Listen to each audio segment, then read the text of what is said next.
السلام علیکم ورحمۃ اللہ وبرکاتہ۔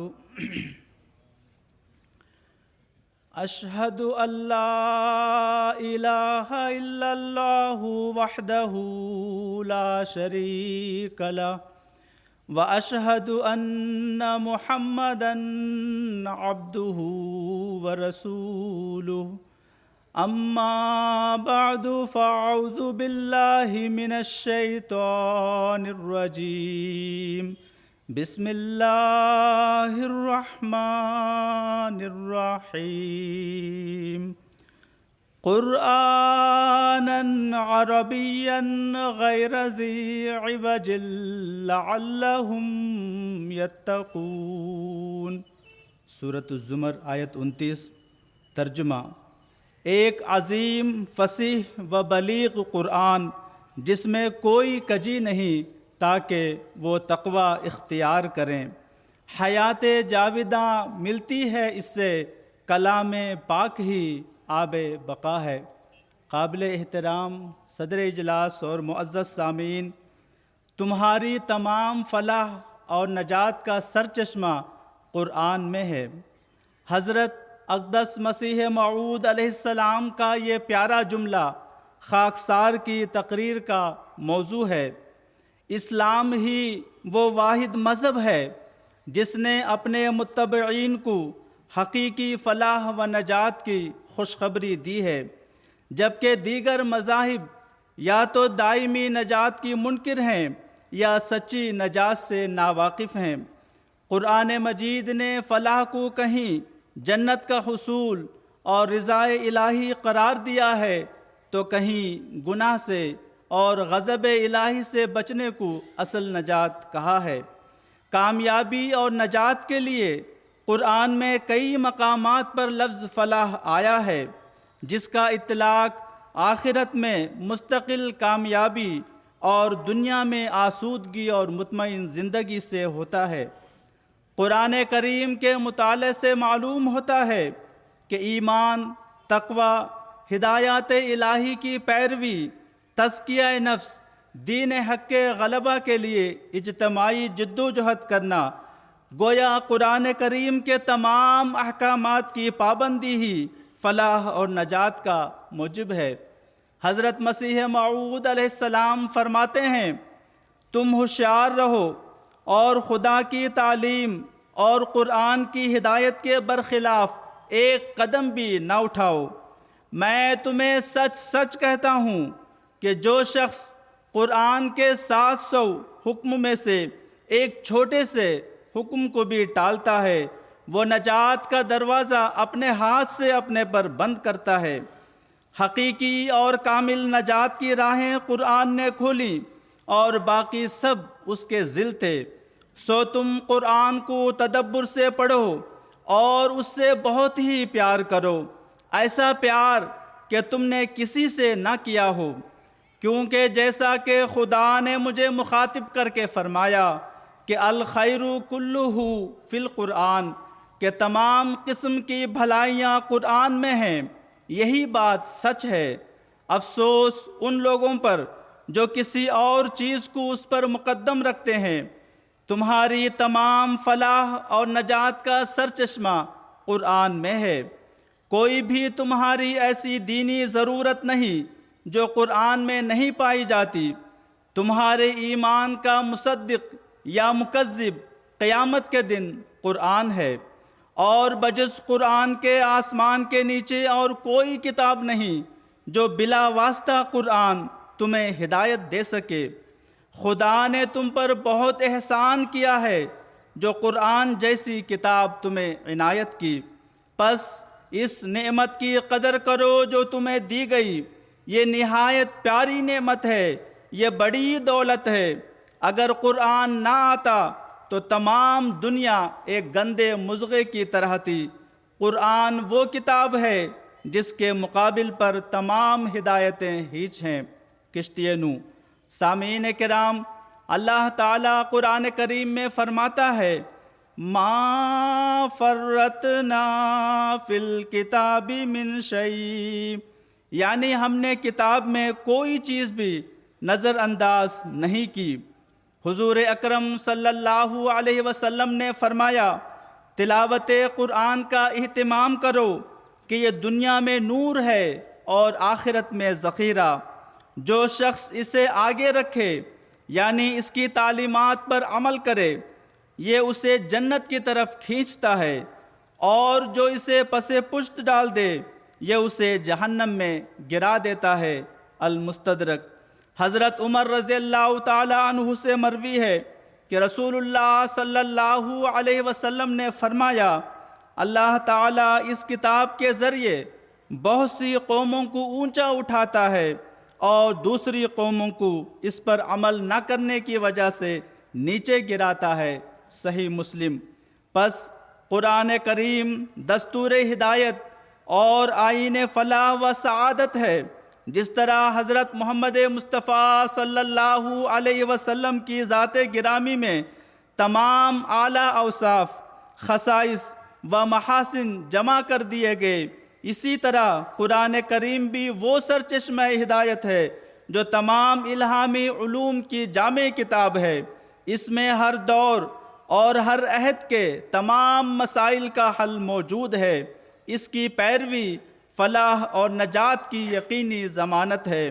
یا الہی تیرا فرقان ہے کہ ایک عالم ہے، جو ضروری تھا وہ سب اس میں مہیا نکلا۔ حضرت مسیح موعود علیہ السلام فرماتے ہیں، قرآن شریف قانون آسمانی اور نجات کا ذریعہ ہے۔ ملفوظات جلد 4۔ اس کی وضاحت میں حضرت خلیفۃ المسیح الخامس ایدہ اللہ تعالی بنصرہ العزیز فرماتے ہیں، قرآن شریف قانون آسمانی ہے اور اس لحاظ سے نجات کا ذریعہ ہے۔ ہم اگر دیکھیں تو دنیاوی قانون بھی صرف قانون بن جانے سے فائدہ نہیں دیتا، جب تک کہ اسے لاگو نہ کیا جائے، اس پر عمل درآمد نہ کروائے جائے۔ اسی طرح قرآن کریم کا قانون بھی اس وقت فائدہ مند ہے اور نجات دلانے والا ہے جب اس پر عمل کیا جائے۔ اگر اس پر عمل نہیں ہوگا تو یہ نجات دلانے کا ذریعہ نہیں بن سکتا۔ صرف پڑھ لینے اور عمل نہ کرنے سے نجات نہیں ہو سکتی، خدا تعالیٰ کی رضا حاصل نہیں ہو سکتی، اللہ تعالیٰ کی نعمتوں اور انعامات کے ہم وارث نہیں بن سکتے۔ پس قرآن کریم کی تعلیم کو سمجھنا اور اس پر عمل کرنا انتہائی ضروری ہے۔ خطبہ جمعہ 16 دسمبر 2011۔ سچ ہے مسلمانوں پہ تب ادبار آیا کہ جب تعلیم قرآن کو بھلایا۔ حضرت مسلم موعود رضی اللہ عنہ فرماتے ہیں، مومنوں کے متعلق فلاح کے لفظ کا استعمال بتا رہا ہے کہ مومن کا اصل مقام نجات حاصل کرنا نہیں بلکہ فلاح حاصل کرنا ہے۔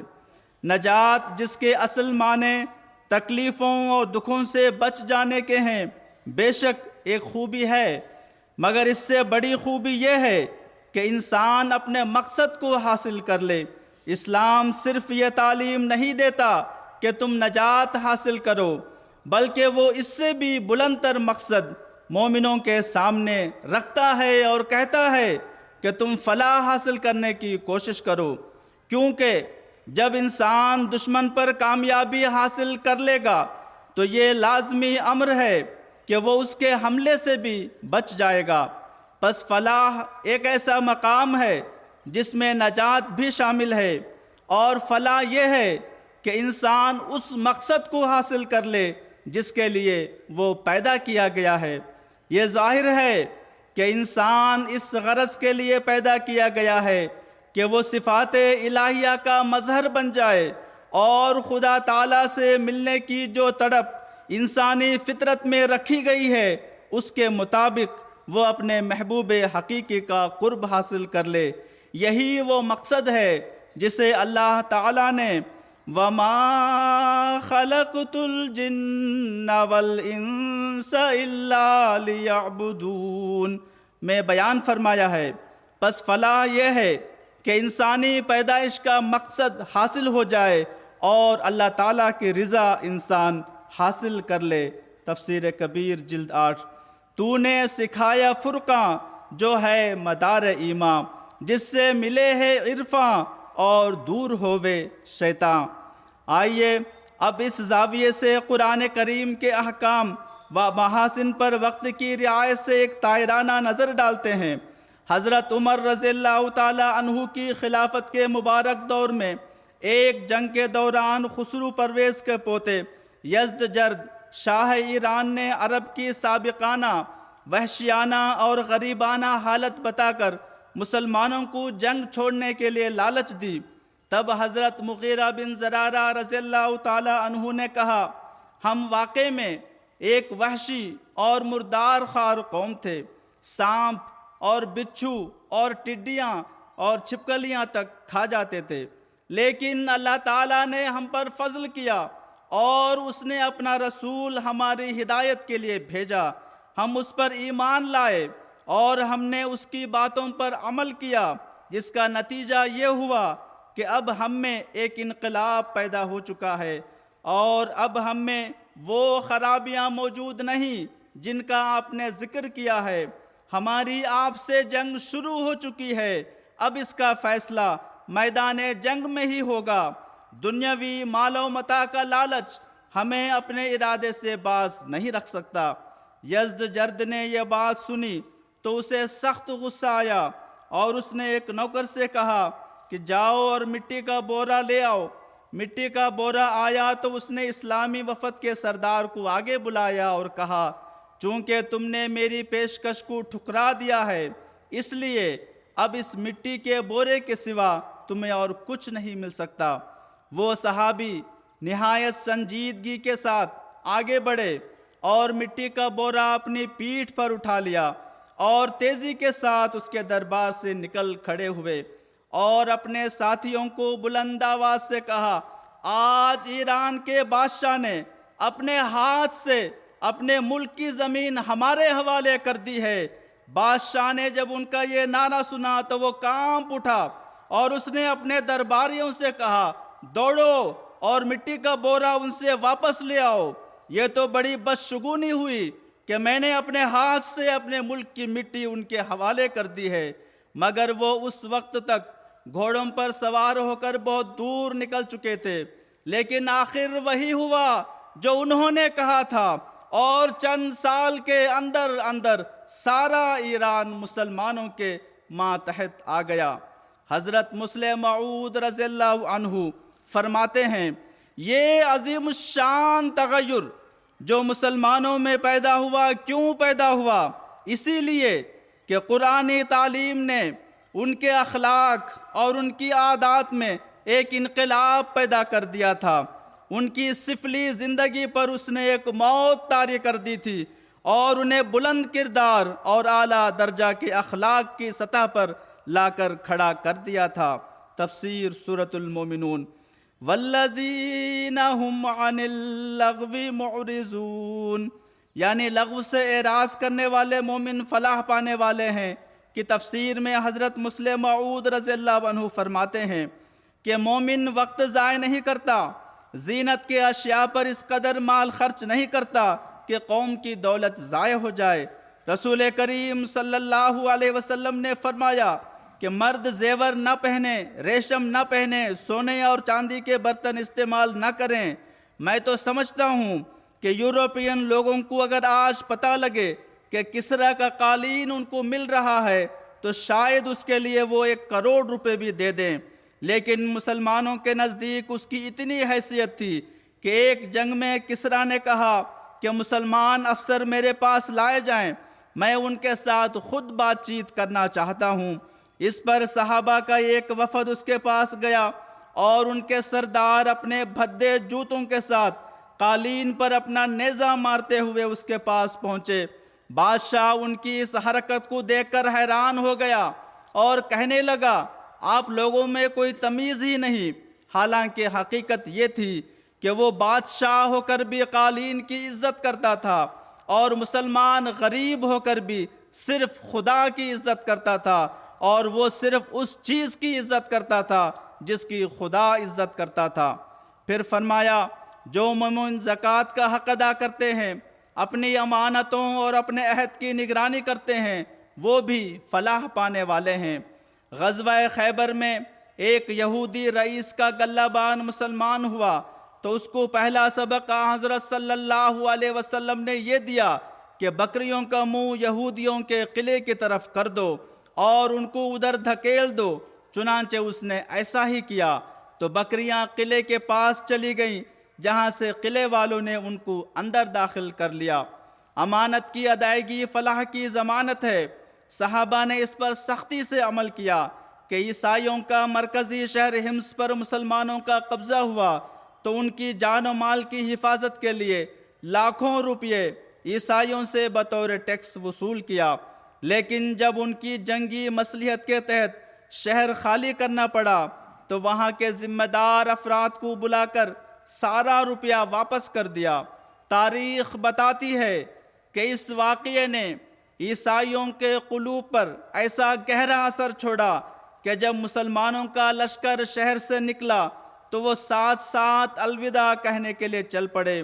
ان کی آنکھوں سے آنسو بہتے جاتے تھے اور وہ کہتے جاتے تھے کہ خدا تمہیں پھر دوبارہ واپس لائے کہ ہم نے تمہارے جیسے نیک حاکم آج تک نہیں دیکھے۔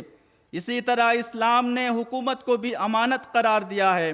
تاریخ بتاتی ہے کہ مسلمانوں نے اس حکم پر بھی انتہائی سختی کے ساتھ عمل کیا ہے۔ ارسلان کے فرزند ملک شاہ نے امام موسیٰ رضا کے مزار پر یہ دعا کی کہ اے میرے رب، اگر میرا بھائی مسلمانوں پر حکومت کرنے کا مجھ سے زیادہ اہل ہے تو تو اسے کامیابی بخش اور میری جان اور میرا تاج مجھ سے واپس لے لے۔ اگر میں اس امانت کو زیادہ عمدگی سے ادا کرنے کے قابل ہوں تو پھر تو مجھے کامیابی عطا فرما۔ ایڈورڈ گبن ایک نہایت ہی متعصب عیسائی مورخ ہے، مگر وہ اس واقعے کے سلسلے میں بے اختیار لکھتا ہے کہ اس مسلمان نوجوان شہزادے کے اس قول سے زیادہ پاکیزہ اور وسیع نظریہ تاریخ کے صفحات میں تلاش کرنا ناممکن ہے، اور عیسائیت کے بوڑھے بوڑھے بادشاہ بھی ایسے اخلاق کا مظاہرہ نہیں کرتے۔ پھر ایفائے عہد ہے۔ دعوی نبوت کے بعد عہد حلف الفضول یاد دلا کر ایک شخص نے حضرت صلی اللہ علیہ وسلم سے ابو جہل سے رقم دلوانے کا مطالبہ کیا تو باوجود شدید خطرات کے آپ نے فوراً ابو جہل کے مکان پہنچ کر دروازہ کھٹکھٹایا۔ ابو جہل دستک کی آواز سن کر باہر نکلا۔ آپ صلی اللہ علیہ وسلم نے فرمایا، اس شخص کا تم نے کچھ روپیہ لیا ہوا ہے، وہ فوراً اسے ادا کر دو۔ ابو جہل نے بلا چوں و چرا اندر سے روپیہ لا کر اس شخص کے حوالے کر دیا۔ پھر صلح حدیبیہ کے موقع پر ابو جندل کو صحابہ کی مرضی کے خلاف معاہدہ کی وجہ سے حضرت صلی اللہ علیہ وسلم نے اسے واپس بھجوا دیا، جس کے نتیجے میں سفر میں ہی حضرت صلی اللہ علیہ وسلم کو اللہ تعالیٰ نے فتح مبین کی بشارت دی۔ عین جنگ کے دوران کفار نے دھوکے سے ایک حبشی مسلمان سے امن کا معاہدہ کر کے قلعے کے دروازے کھول دیے۔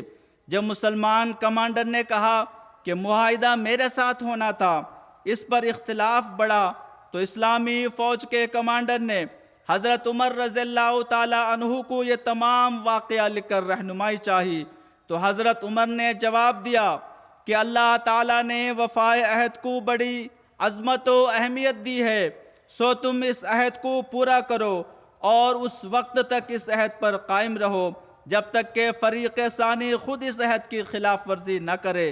غرض قرآن کہتا ہے کہ وہی مومن کامیاب ہو سکتے ہیں جو امانت و دیانت اور معاہدات کی پابندی کرنے والے ہیں۔ پھر اپنی نمازوں کے محافظ ہی فلاح اور حقیقی نجات پانے والے ہیں۔ یہاں ساری قوم کا نماز کا پابند ہونا مراد ہے۔ مؤذن حی علی الصلاح کے بعد حی علی الفلاح کہتا ہے کہ نماز سے ہی کامیابی وابستہ ہے، لیکن بدقسمت لوگ اسی نماز کو چھوڑ کر دوسری ہر جگہ کامیابی کے لیے دوڑتے پھرتے ہیں۔ غالب نے کیا خوب کہا ہے، اگ رہا ہے در و دیوار پہ سبزہ غالب، ہم بیاباں میں ہیں اور گھر میں بہار آئی ہے۔ سیدنا حضور انور سے ایک واقف نو نے سوال کیا کہ آپ نے تلقین فرمائی کہ نماز اور تلاوت قرآن کریم میں باقاعدگی کامیابی کی کنجی ہے۔ پھر ایلان مسک اور جیف بیزوس جو نہ نماز ادا کرتے ہیں اور نہ اللہ کا ذکر کرتے ہیں، وہ پھر اتنے کامیاب اور امیر کیوں ہیں؟ حضور انور نے فرمایا، جب اللہ تعالیٰ نے حضرت آدم علیہ السلام کو پیدا کیا تو اس وقت شیطان نے اللہ تعالیٰ کو سجدہ کرنے اور حضرت آدم کی اطاعت سے انکار کر دیا۔ اس کی وجہ تکبر اور دنیاوی خواہشات تھیں۔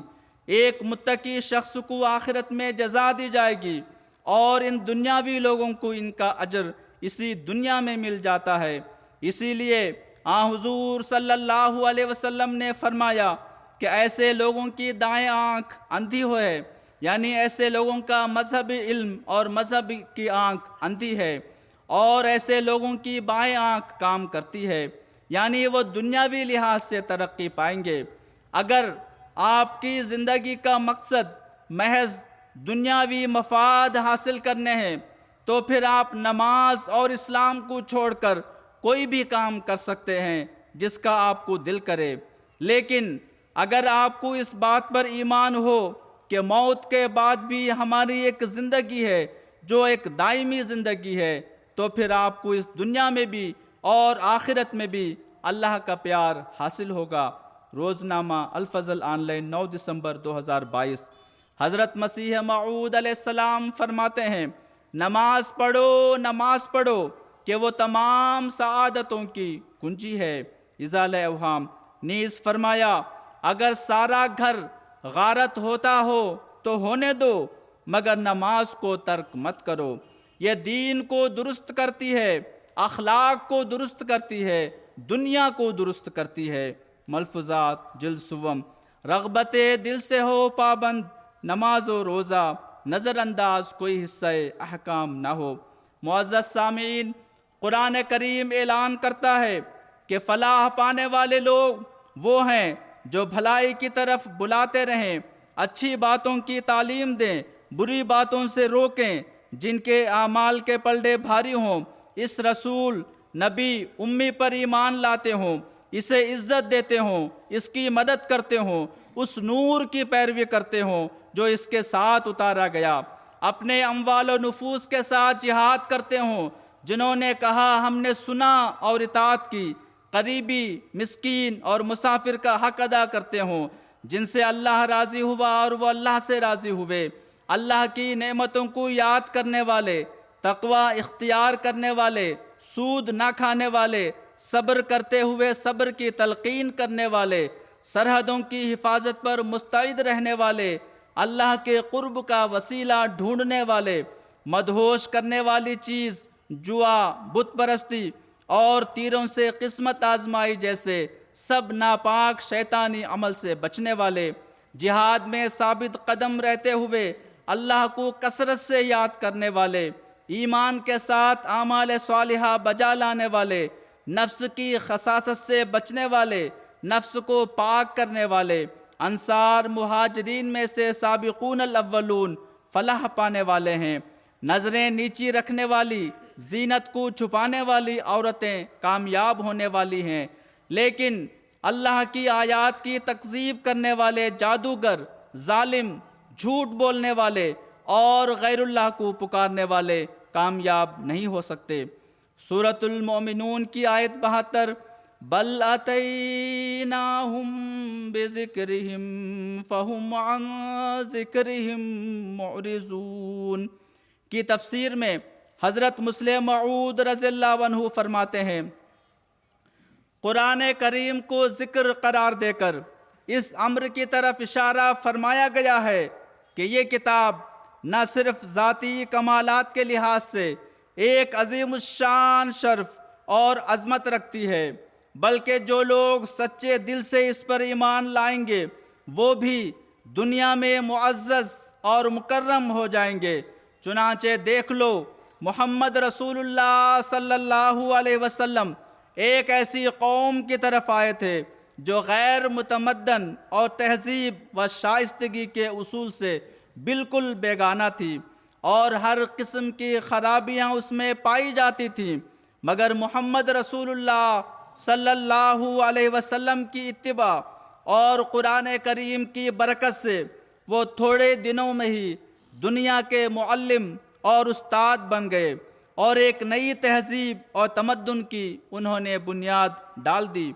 قیصر و کسریٰ کی حکومتیں بھی ان سے ٹکرائیں تو وہ پاش پاش ہو گئیں، اور پھر وہ جس جگہ بھی گئے انہوں نے علوم کے دریا بہا دیے۔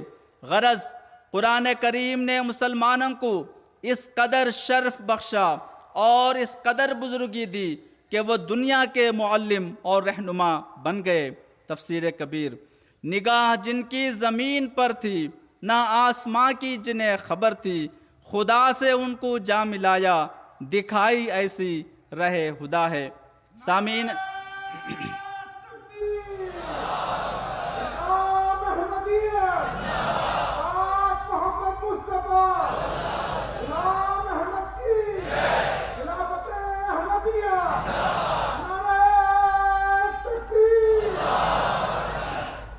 سامعین کرام، دور حاضر میں ارشاد قرآنی فتح حجت پر عمل کرتے ہوئے یورپ میں رہنے کے باوجود نماز تہجد تک قضا نہ کرنے والے حضرت چودھری سر محمد ظفر اللہ خان صاحب رضی اللہ عنہ کو سیاسی میدان میں عظیم الشان فلاح و ترقی سے نوازتے ہوئے مقام محمود کے طور پر اقوام متحدہ کی جنرل اسمبلی کی صدارت اور انٹرنیشنل کورٹ آف جسٹس کی صدارت کے جلیل القدر عہدوں پر اللہ تعالیٰ نے فائز فرمایا، اور یہ ریکارڈ آج تک آپ ہی کے نام موسوم ہے۔ حضرت خلیفۃ المسیح الثالث رحمہ اللہ کی خصوصی دعاؤں کی شرف قبولیت کو بخشتے ہوئے اللہ تعالیٰ نے پروفیسر ڈاکٹر عبدالسلام صاحب کو یونیفائیڈ الیکٹرو ویک تھیوری کی بنا پر فزکس میں 10 دسمبر 1979 کو نوبل انعام سے نوازا۔ اس دن رات ڈاکٹر سلام کو سویڈن کے بادشاہ اور ملکہ کے ساتھ تناول طعام کی دعوت دی گئی، جس میں 4000 مہمانوں کے سامنے ہر مضمون میں انعام حاصل کرنے والوں کی طرف سے ایک ایک نمائندہ 3 منٹ تقریر کرتا ہے۔ یہ خوبصورت باوقار تقریب ہر سال گزشتہ 88 سال سے سج رہی تھی، لیکن آج پہلا موقع تھا جب یہاں قرآن کریم کی تلاوت کی گئی۔ چونکہ اپنے ساتھیوں کی خواہش پر ڈاکٹر سلام نے ہی فزکس میں انعام حاصل کرنے والوں کی نمائندگی میں ایک شاندار تقریر کی۔ آغاز میں آپ نے سورۃ الملک کی آیات 4 اور 5 کی تلاوت کی، پھر نوبل فاؤنڈیشن اور رائل اکیڈمی آف سائنسز کا شکریہ ادا کرنے کے بعد فرمایا، اسلام کی مقدس کتاب میں اللہ تعالیٰ نے فرمایا ہے کہ تم رحمان کی تخلیق میں کسی قسم کی بے ربطی نہیں پاؤ گے۔ پھر پلٹ کر دیکھو کہ تمہیں کہیں کوئی خلل نظر آتا ہے، بار بار نگاہ دوڑاؤ، تمہاری نگاہ تھک کر نامراد پلٹ آئے گی۔ قرآن کریم کو خدا تعالیٰ کا قول اور سائنس کو خدا تعالیٰ کا فعل یقین کرنا ہی ڈاکٹر سلام کی کامیابیوں کا راز ہے۔ اسی طرح پروفیسر ڈاکٹر حافظ صالح محمد العدین صاحب نے بھی قرآنی پیشگوئی سورج چاند گرہن پر تحقیق کی تھی۔ ورلڈز 100 ایمیننٹ سائنٹسٹ میں شمار ہونے اور educational adviser to the President of India رہنے کا شرف آپ کو حاصل ہوا۔ سیدنا حضور انور نے آپ کا ذکر میں فرمایا، سائنس کو ہمیشہ قرآن کے تابع رکھا ہے۔ اپنے سائنسی مضامین کا ہمیشہ قرآنی آیات سے استدلال کیا کرتے تھے، اور بڑا ملکہ تھا ان کو اس میں۔ خطبہ جمعہ 25 مارچ 2011۔ پس آج نہ صرف دینی، روحانی، سیاسی بلکہ دنیا کی فلاح و ترقی میں کلیدی کردار کی حامل سائنس کے لیے قرآن کریم ہی ایک مکمل رہنما اور گائیڈ ہے، اور یورپ بھی قرآن کریم کی مرہون منت ہے۔ حضرت مسلم موعود رضی اللہ تعالی عنہ فرماتے ہیں، یورپ کے پاس ایک چیز بھی نہیں تھی، اس نے جو کچھ سیکھا اسپین کے مسلمانوں سے سیکھا، اور اسپین نے جو کچھ سیکھا شام سے سیکھا، اور شام والوں نے جو کچھ سیکھا قرآن سے سیکھا۔ پس دنیا کے تمام علوم قرآن سے ہی ظاہر ہوئے ہیں اور اب قیامت تک جس قدر عقل میں چلیں گی قرآن کریم کی خدمت اور اس کے بیان کردہ علوم کی ترویج کے لیے ہی چلیں گی۔ علوم خواہ کس قدر ترقی کر جائیں، صحرا مسلمانوں کے سر ہی رہے گا اور مسلمانوں کا سر قرآن کریم کے آگے جھکا رہے گا۔ تفسیر سورۃ العلق۔ یہی وجہ ہے کہ غیر مسلم دانشور ہمیشہ لو کانوا مسلمین کی حسرت و تڑپ اپنے دلوں میں دبائے بیٹھے دکھائی دیتے ہیں۔ ہاں، قرآن کی ہتک کرنے والے ہمیشہ ذلیل ہوں گے۔ حضرت مسلم موعود رضی اللہ تعالیٰ عنہ فرماتے ہیں، اس آیت یعنی سورۃ الانعام کی آیت 20 میں ایک پیشگوئی بھی ہے کہ جو شرارت کرے گا اور اس کتاب سے ٹھٹا کرے گا وہ ہلاک ہوگا اور دنیا میں ذلیل و خوار ہوگا۔ اب بھی پادری صاحبان نے قرآن شریف کی ہتک پر کمر باندھی ہے، تبھی سے ان پر تباہی آنی شروع ہوئی ہے۔ آج ہم دیکھتے ہیں کہ یورپ میں کہیں یونیٹیرین کا فرقے کا زور ہے جو یسوع کی ابنیت پر سو کہہ لگاتا ہے، تو کہیں فری تھنکر پیدا ہو گئے ہیں جن کا کام ہی پادری صاحبان کو گالیاں دینا اور ان کے راز پوشیدہ کو ظاہر کرنا ہے۔ انوار العلوم جلد اول۔ حضرت مسیح موعود علیہ السلام مسلمانوں کو نصیحت کرتے ہوئے فرماتے ہیں، کس قدر ظلم ہے کہ اسلام کے اصولوں کو چھوڑ کر، قرآن کو چھوڑ کر، جس نے ایک وحشی دنیا کو انسان اور انسان سے باخدا انسان بنایا، ایک دنیا پرست قوم کی پیروی کی جائے۔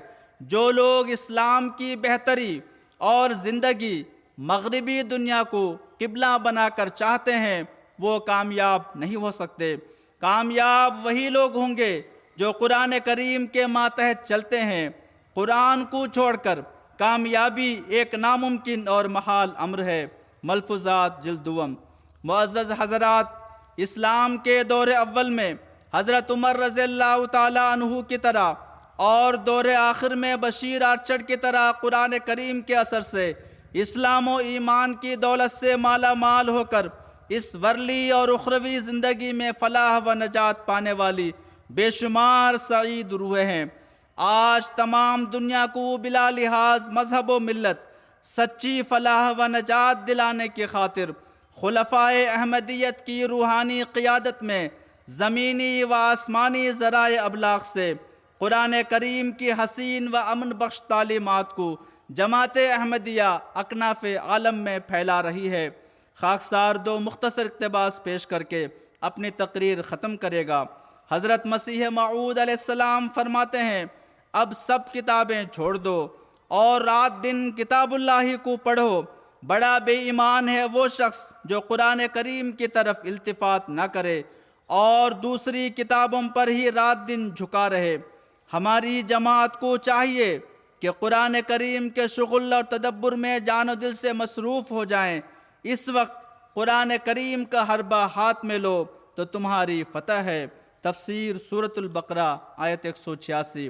ہمارے پیارے امام حضرت خلیفۃ المسیح الخامس ایدہ اللہ تعالی بنصرہ العزیز فرماتے ہیں، ایک احمدی کو خاص طور پر یہ یاد رکھنا چاہیے کہ اس نے قرآن کریم پڑھنا ہے، سمجھنا ہے، غور کرنا ہے، اور جہاں سمجھ نہ آئے وہاں حضرت مسیح موعود علیہ الصلاۃ والسلام کی وضاحتوں سے یا پھر انہی اصولوں پر چلتے ہوئے اور مزید وضاحت کرتے ہوئے خلفاء نے جو وضاحتیں کی ہیں ان کو ان کے مطابق سمجھنا چاہیے اور پھر اس پر عمل کرنا چاہیے، کیونکہ اب آسمان پر وہی عزت پائے گا جو قرآن کو عزت دے گا، اور قرآن کو عزت دینا یہی ہے کہ اس کے سب حکموں پر عمل کیا جائے۔ پس ہر احمدی کو اس بات کی فکر کرنی چاہیے کہ وہ خود بھی اور اس کے بیوی بچے بھی قرآن کریم پڑھنے اور اس کی تلاوت کرنے کی طرف توجہ دیں۔ خطبہ جمعہ 24 ستمبر 2004۔ پس حضرت مسیح موعود علیہ السلام کے درخت وجود کے اے سرسبز شاخو، اے آسمانی بادشاہت کے موسیقارو، جب تک ہم قرآن کریم کی تلاوت کا حق ادا کرتے ہوئے اس کی تعلیمات پر عمل کرتے رہیں گے، دنیا کی کوئی طاقت نہیں، دنیا کا کوئی ایٹمی ہتھیار نہیں جو ہمیں شکست دے سکے۔ ہاں، رسول اللہ صلی اللہ علیہ وسلم کی اس نصیحت کو ہم ہمیشہ یاد رکھیں کہ اے اہل قرآن، قرآن کے معاملے میں سستی و تغافل نہ برتو، صبح و شام اس کی تلاوت کرو، اس کی تعلیمات کو عام کرو، اس پر تدبر کرو تاکہ تم فلاح پا جاؤ۔ مشکات المصابیح۔ قرآن کو یاد رکھنا، پاک اعتقاد رکھنا، فکر معاد رکھنا، پاس اپنے ذات رکھنا، اکسیر ہے پیارو صدق و سداد رکھنا، یہ روز کر مبارک سبحان من یرانی۔ دعا ہے کہ اللہ تعالی ہم سب کو قرآن کریم کی تعلیمات پر عمل کر کے دین و دنیا میں حقیقی فلاح و نجات حاصل کرنے کی توفیق عطا فرمائے، آمین۔ وآخر دعوانا ان الحمد للہ رب العالمین۔